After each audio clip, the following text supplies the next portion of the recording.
Ahora veamos el pensamiento. ¿Cómo yo mido el pensamiento? Primero que nada hay que definirlo. ¿Qué es el pensamiento? Entonces es el conjunto de procesos que permiten la construcción, la elaboración, la comunicación de símbolos mediante los cuales se estructuran conceptos. Entonces, de todas las cosas que yo voy percibiendo a lo largo de mi vida, las conjugo para generar una idea. Una idea que, como ya vamos a ver, puede ser muy concordante con la realidad o puede estar, digamos, de una manera distorsionada a lo que uno esperaría. Entonces, todo aquello que es susceptible de ser expresado mediante el lenguaje verbal y evaluado semánticamente, lo tomamos como el pensamiento. Ahora, del pensamiento hay que tener en cuenta que hay trastornos del curso del pensamiento y del contenido. Primero hablemos de los trastornos del curso. Básicamente, ¿cómo yo podría definir qué es un trastorno del curso? Son alteraciones en el flujo y en la asociación de ideas. Entonces vamos a ver de qué se tratan las alteraciones en la asociación. Primero que nada, tenemos entonces la pérdida de las asociaciones, que es el conjunto cambio de temas que no tienen una relación. El paciente no se da cuenta que los tópicos son inconexos. Entonces, es una persona con la que usted va a tener una conversación. Por ejemplo, no, hablemos de la economía. Están hablando de la economía y de repente empieza a hablar del programa que se vio anoche. Y luego empieza a hablar de cómo va la mamá, ¿sí? Cuando ni siquiera se ha dado una transición entre esos temas. Entonces, es un paciente que tiene una pérdida de la asociación.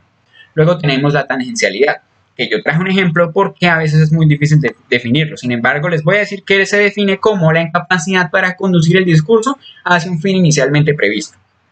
Entonces, tenemos este caso en el que le preguntamos al paciente a qué se dedica. El paciente es un ingeniero. Entonces el paciente dice, bueno, yo juego con las matemáticas porque el cálculo es importante en muchas áreas y las fórmulas no siempre son precisas, pero es indispensable haber estudiado mucho, porque se pueden cometer errores a la hora de la verdad y entonces no se encuentra lo que se necesita.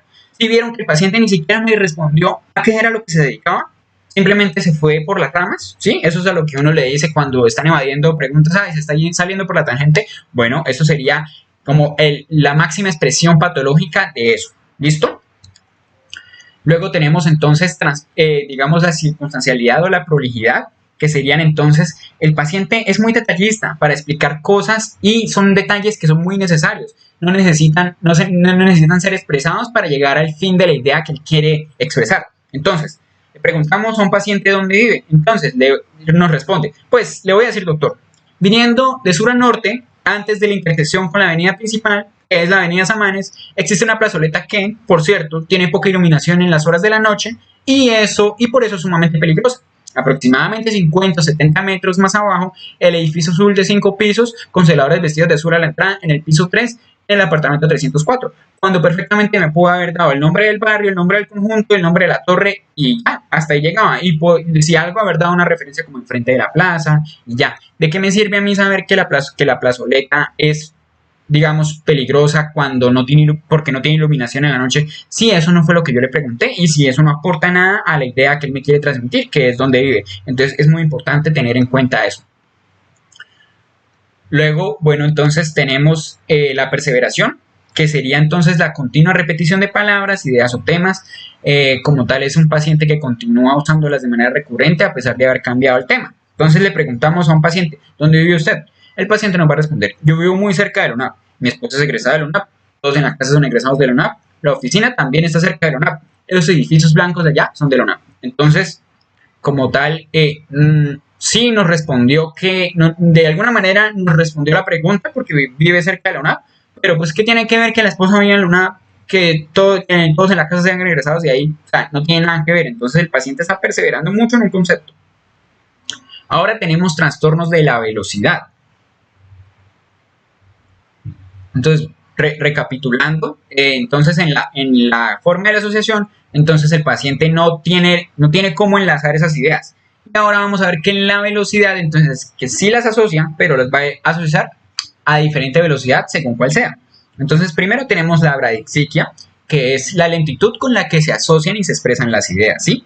Entonces, es un paciente que muy probablemente, como el pensamiento lo evaluamos con la producción verbal, entonces es un paciente que también va a estar bradilárico. Pero de eso vamos a hablar ahorita. Entonces, es un paciente que en la producción de ideas, que cuando usted habla siempre pues de alguna manera, así sea por una diferencia muy mínima de tiempo, pues usted primero procesa en su pensamiento lo que va a decir. Entonces la bradixiquia va a ser la lentitud y eso se va a ver reflejado en una bradilalia. Luego tenemos el bloqueo, que es la interrupción brusca del discurso antes de haber terminado de expresar una idea. Entonces, como tal, el paciente está, no sé, está de orador leyendo una cosa y de repente se bloqueó. Entonces eso se ve en, digamos, en de pronto una crisis de pánico o en la ansiedad, por ejemplo, sí. Entonces eso hay que tenerlo en cuenta. Eso hay que reportarlo en caso de que pase. Hay veces que ni siquiera se reportan trastornos del pensamiento, perdón, cuando un paciente tiene trastornos de ansiedad y presenta este tipo de cosas y no se tienen en cuenta porque esto a veces pasa por alto. Tenemos también entonces la taquipsiquia, que es la extrema rapidez con la que se asocian y se expresan las ideas, que también se va a ver reflejado entonces en la taquilaria y hasta de pronto con agitación psicomotora. Entonces eso se da en pacientes con manía, en pacientes que están drogados con algún estimulante, con cocaína, por ejemplo. Sí, entonces es muy importante tenerlo en cuenta. Hay otras dos formas de, digamos, de trastorno, pero yo lo diría un poco que es una mezcla entre la velocidad de asociación y la forma de asociación. ¿Por qué? Porque la fuga de idea básicamente se las voy a definir como taquipsiquia con asociación laxa de ideas. Entonces el paciente habla muy rápido y como habla tan rápido, ni siquiera es capaz de tener un discurso coherente a lo largo del tiempo. O sea, que digamos que tenga asociación entre un tema y el otro. Y tenemos también la ensalada de palabras, que es la alteración extrema en la asociación de las ideas, y pues es una pronunciación de palabras sueltas. Entonces ni siquiera va a tener algún tipo de discurso porque está pronunciando simplemente palabras por pronunciarlas, ¿sí? Entonces eso se podría decir que es se podría decir que es una combinación entre la taquipsiquia y un trastorno muy marcado de la asociación, de la forma de la asociación. Entonces ténganlo en cuenta. Hay otros trastornos como la verbigeración o neologismos, pero digamos por cuestiones prácticas es mejor tener en cuenta estos porque esos son los más comunes. Ahora vamos a hablar de los trastornos del contenido, que como ustedes saben, el pensamiento como tal tiene una idea, ¿sí? Una idea que pues tiene algún tipo de sentido. Entonces, el trastorno del contenido va a ser el compromiso de los símbolos y los conceptos del pensamiento, o sea, se va a alterar esa idea que yo tengo. ¿Qué voy a generar? Es a partir de mi percepción o de mi realidad. Entonces, tenemos las ideas delirantes, que son las más fáciles de detectar. Está caracterizado por corresponder a convicciones personales falsas e irreductibles. Cuando digo irreductibles, eso quiere decir que usted se pone a debatir con esa persona, le da argumentos irrefutables para que deje de pensar que eso que le está pensando es correcto y el paciente de todas maneras no va a hacer caso porque está percibiendo las cosas de una manera tan vívida que pues tiene una idea delirante, ¿sí? Entonces, esto se va a generar a partir de lo que acontece en el mundo externo o interno del sujeto. Entonces, las ideas delirantes pueden, y no quiere decir que las tengan todas, pero pueden tener algunas de las siguientes características. Pueden ser sistematizadas, eso quiere decir que formen parte de un conjunto en el que el paciente estructure tantas ideas que sean lógicas en una realidad. O sea, que si él la explica, eso podría tener sentido, sin embargo no corresponde a la realidad. Pueden ser fragmentadas, eso quiere decir que, pues, digamos, el contenido de esa misma idea no corresponda. Pueden ser múltiples, como lo que les había explicado en la sistematizada, o sea, no solamente tener una idea delirante, sino tener muchas, congruentes con el afecto, dependiendo si está triste, si está exaltado, entonces va a tener un delirio de grandeza, por ejemplo, si está exaltado. O pueden ser compartidas e inducidas. Esto es más con la histeria colectiva o con la folie de Doux, que eso es, digamos, por así decirlo, la psicosis inducida, pero eso es algo muy raro, ¿sí? Entonces, para que lo tengan en cuenta, pero en la práctica muy probablemente nunca se van a encontrar con una idea delirante con esa característica. ¿Cuáles son los tipos de ideas delirantes? Entonces, los principales son, primero tenemos el persecutorio, que es la convicción de ser víctima de conspiraciones o ataques o engaños, ¿listo? Es un paciente básicamente paranoico. A este tipo de ideas también se les dice paranoides. Es un paciente que por ejemplo, constantemente está pensando que le quieren envenenar la comida, de que entre la familia están conspirando para hacerle daño, que lo quieren sacar de la casa, por ejemplo. Entonces, a partir de ahí, va a desarrollar ciertas conductas. Luego tenemos el delirio de referencia o autorreferencia, que son la creencia de que las circunstancias, objetos o personas de su ambiente inmediato se relacionan directamente con él. Entonces, no es que mi hermano en realidad está trasplantando esa planta de una maceta a otra porque ella está ocultando el tóxico que me quiere usar para matarme, por ejemplo. O no, ella en realidad está trapeando porque quiere que el piso esté mojado para que yo me resbale y me parta la cabeza, por ejemplo, ¿sí? Entonces eso puede estar muy relacionado con el persecutorio, sin embargo hay que tener en cuenta esto para muestra un botón. Digamos, este paciente creía que todas las compras que se realizaban sus vecinos estaban destinadas a mostrarle su desprecio por tener menos ingresos que ellos. Aquí las compras que otros hacían por razones muy personales, este paciente las relacionaba con él y les daba su particular interpretación, ¿sí? Luego tenemos los delirios de grandeza, que es una desmedida valoración de capacidades o cualidades del individuo. Entonces es el paciente que se cree Jesucristo, que se cree Salvador, que cree que el diablo le dio una misión, o que simplemente cree que el gobierno le encomendó algún tipo de tarea especial o algo así. Luego tenemos las ideas delirantes místicas, que son, digamos, un vínculo exagerado, absurdo con la divinidad. Pero entonces cuando me refiero a divinidad, no solamente me refiero a los dioses, sino me refiero a cualquier tipo de criatura mitológica o no real.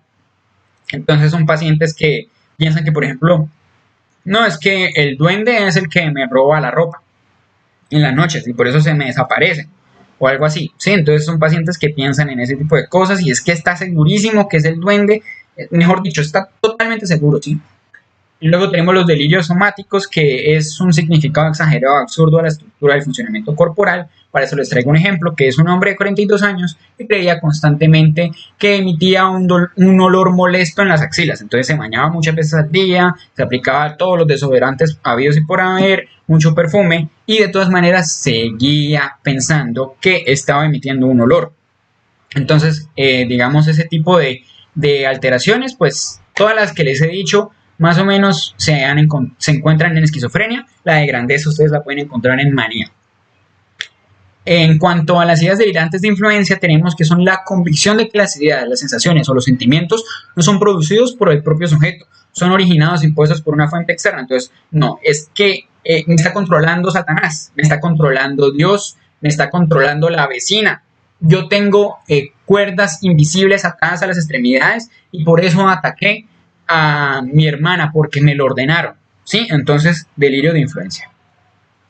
Nihilista, entonces es la negación de la realidad externa o interna de quien lo padece. Entonces son pacientes que piensan que ya están muertos, que no existen, que el entrevistador no existen, como usted y yo estamos muertos, o que el mundo ya se acabó, o que se va a acabar, ¿sí? Entonces eso es un pensamiento nihilista. Tenemos también los erotomaníacos, que es la convicción absurda de ser amado por otra persona, generalmente por alguien importante o de un estatus superior, ¿sí? Entonces, no, es que Justin Bieber y yo tenemos una relación estable desde hace rato y él me envía cartas y yo lo quiero mucho, la otra semana vamos a salir a almorzar, ¿sí?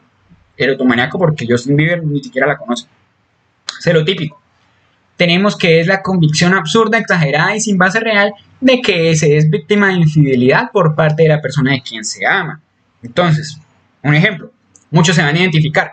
Un hombre de 45 años creía que su esposa lo traicionaba. Vivía en su casa de 2 pisos cuando ella estaba en el segundo y él en el primero. Inmediatamente pensaba en una posible infidelidad. Rápidamente subía para corroborar y asegurarse de que ella no estuviera con otro hombre. Estos celos se observan sobre todo en el trastorno delirante de subtipo celoso, pero también se pueden mostrar en trastorno de personalidad paranoide, por ejemplo. Entonces hay que tener en cuenta eso. No tiene bases reales para desconfiar, sin embargo, está convencido de que le están poniendo los cuernos. Luego, ahora, si bien yo dije que las ideas delirantes eran ideas tan vívidas o tan fuertes o tan seguras que a pesar de que usted debata con él y dé las razones del mundo para que deje de creerlas, no las va a dejar de vivir, hay una forma de clasificar las ideas según ese tipo de flexibilidad. Sin embargo, ya las ideas depresivas las voy a poner acá, no como delirantes, no como sobrevaloradas, no como prevalentes, no como obsesivas, porque las ideas depresivas pueden ser todo eso. Y esta es una forma que a mí me pareció de clasificarlas para que tengan en cuenta que este tipo de cosas son muy comunes encontrarlas en todos los síndromes depresivos. Entonces tenemos las ideas de culpa y autorreproche. que es la convicción de sentirse responsable de problemas, tragedias o desgracias que ya pueden ser tanto reales como imaginarias, que se pueden ser propias de sí mismo o de otras personas, ¿sí? Entonces una persona que dice como, no, es que mi mamá se murió porque yo no fui capaz de prestarle más atención, entonces ella se deprimió y se terminó muriendo, ¿sí? Cuando en realidad pues ella se murió de un cáncer o algo así. Ideas de muerte, entonces es la persona que pues constantemente se quiere decir como, no, yo me quiero morir, o es inminente, quiero pedir la eutanasia, o ojalá un carro me atropelle, ¿sí? Ahorita vamos a aprender a diferenciar entre la idea suicida cuando termine yo acá de explicar las otras dos. Ideas de minusvalía, que es la creencia o la pérdida o disminución de las capacidades, cualidades o virtudes o características de la persona con una exageración de sus limitaciones o defectos. Entonces una persona que se va a sentir inferior en el sentido de que no es correspondiente a la realidad. Eso es una persona que se va a sentir más fea de lo que en realidad es, si lo es, por ejemplo, de una manera objetiva.